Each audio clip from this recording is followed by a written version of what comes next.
रामायण को हमने बहुत ही अच्छे तरीके से पढ़ा भी है, सुना भी है और इसके बारे में जाना भी है। यहाँ तक कि टीवी धारावाहिकों में भी रामायण को बहुत ही अच्छे से दर्शाया गया है। इसमें हमने जाना है कि रामायण के मुख्य पात्रों में एक महाराज दशरथ की पत्नी कैकेयी भी थी। महाराज दशरथ के 3 पत्नियां थी।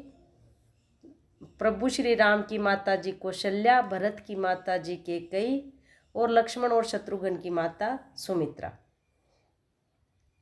अब यहाँ पे माता कैकेयी को सबसे ज़्यादा रामायण में प्रदर्शित किया गया है या उनके बारे में सबसे ज़्यादा बताया गया है कि किस तरह कैकेयी ने अपने पुत्र के प्रेम में वशीभूत होकर प्रभु श्री राम को 14 वर्ष का वनवास दिला दिया और भरत को राजगद्दी दिलवा दी, क्योंकि कैकेयी के 2 वचन महाराज के पास उधार थे और उन दोनों वचनों को कैकेयी ने उस दिन मांगा जिस दिन दूसरे दिन सुबह प्रभु श्री राम का राज तिलक होने वाला था या उन्हें राजा बनाया जाने वाला था। कैकेयी प्रभु श्री राम को सबसे अधिक प्यार करती थी। सभी माताओं से ज़्यादा कैकेयी ही प्रभु श्री राम को। फिर अचानक ऐसा क्या हुआ कि माता कैकेयी ने प्रभु श्री राम को तो वनवास दिलवा दिया और अपने पुत्र को राजगद्दी दिलवा दी। आइए चलिए जाने इसके बारे में विस्तार से। जय श्री राम।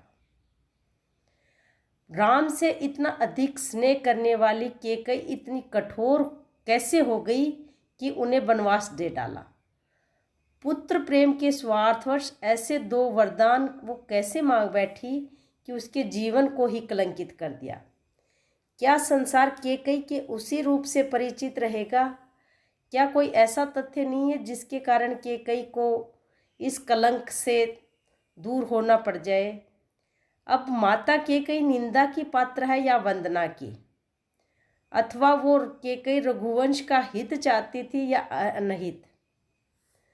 एक संत का कहना है कि कैकेयी सिर्फ वंदनीय है और वो सिर्फ वंदनीय है। उसका कारण उन्होंने बतलाया कि श्रवण कुमार के पिता रत्न ऋषि नंदीग्राम के राजा अश्वपति के राजपुरोहित थे।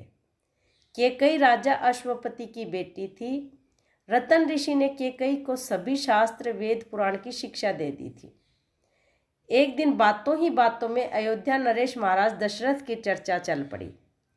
रतन ऋषि ने कैकेयी को बताया कि दशरथ की कोई संतान राजगद्दी पर नहीं बैठ पाएगी। साथ ही ज्योतिष गणना के आधार पर उन्होंने यह भी बतलाया कि दशरथ की मृत्यु के पश्चात यदि 14 वर्ष के दौरान कोई संतान गद्दी पर बैठ भी गया तो रघुवंश का नाश हो जाएगा। यह बात कैकेयी ने पूरी तरह हृदयंगम कर लिया और विवाह के बाद भी कैकेयी के जहन से यह बात पूरी तरह समाई हुई थी। यह बात उनके जहन से निकल ही नहीं रही थी। अब महाराज दशरथ के साथ कैकेयी के विवाह के प्रसंग पर आते हैं।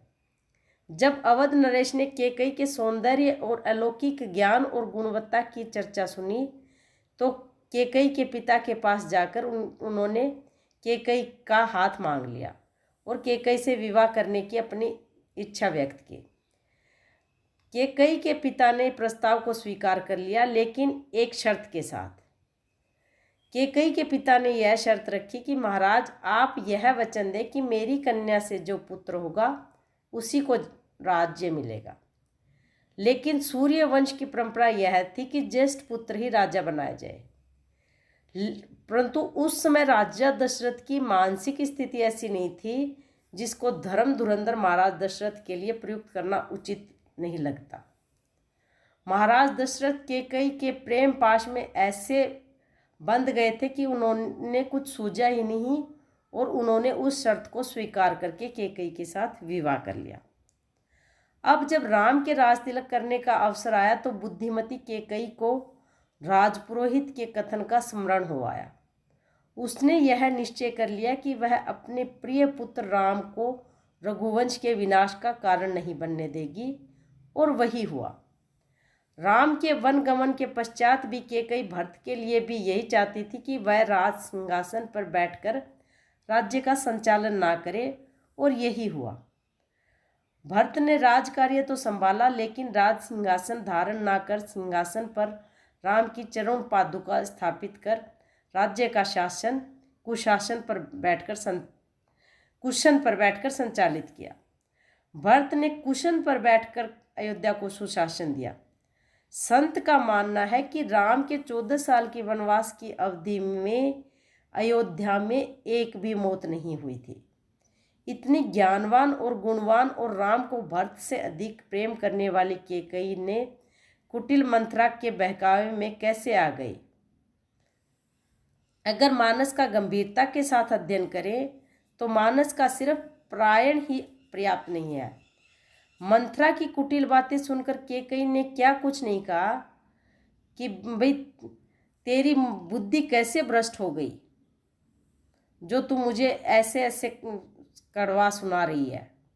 इसके अलावा कैकेयी के चरित्र के संदर्भ में कोई राय बनाने से पूर्व देवताओं और सरस्वती की भूमिका पर विचार किया जाना चाहिए। यह प्रसंग रामायण का थोड़ा भी ज्ञान करने वाले सभी को पता है कि मंथरा की जिह्वा पर माता सरस्वती ने बैठकर यह कहलवाया था, और कैकेयी की जिह्वा पर माता सरस्वती ने बैठकर ये वचन मंगवाए थे। कैकेयी से तो वचन मांगे भी ना गए थे कि प्रभु श्री राम को 14 वर्ष का वनवास दिया जाए। और यह सिर्फ माता सरस्वती ही नहीं, सभी देवताओं ने मिलकर माता सरस्वती से यह प्रार्थना की थी कि वह कैकेयी के जिह्वा पर विराजमान होकर इस प्रकार के 2 वचन मंगवाए।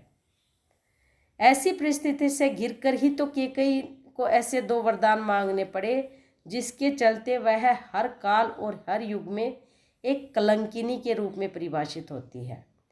अपने जिस पुत्र भरत के लिए राज्य मांगा, उसी पुत्र से कैकेयी को इतनी लांछना भोगनी पड़ी, क्योंकि भरत ने कैकेयी को कभी माँ शब्द से नहीं पुकारा। जब भरत को पता लगा कि मेरी माँ ने मेरे लिए राज सिंहासन और मेरे भाई को वनवास भेज दिया है।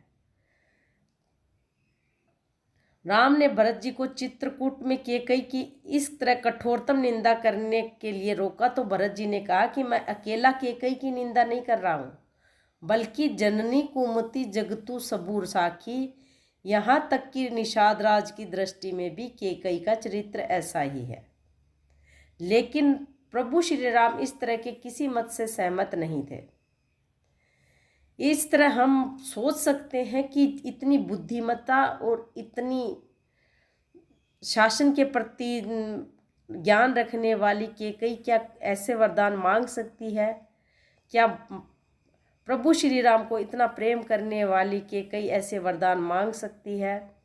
नहीं, उन्होंने खुद को निंदा का पात्र बनाना स्वीकार कर लिया, लेकिन अयोध्या पर आँच ना आने दी। इस तरह अगर देखा जाए तो माता कैकेयी सिर्फ वंदनीय है, वो निंदा की पात्र नहीं है। जय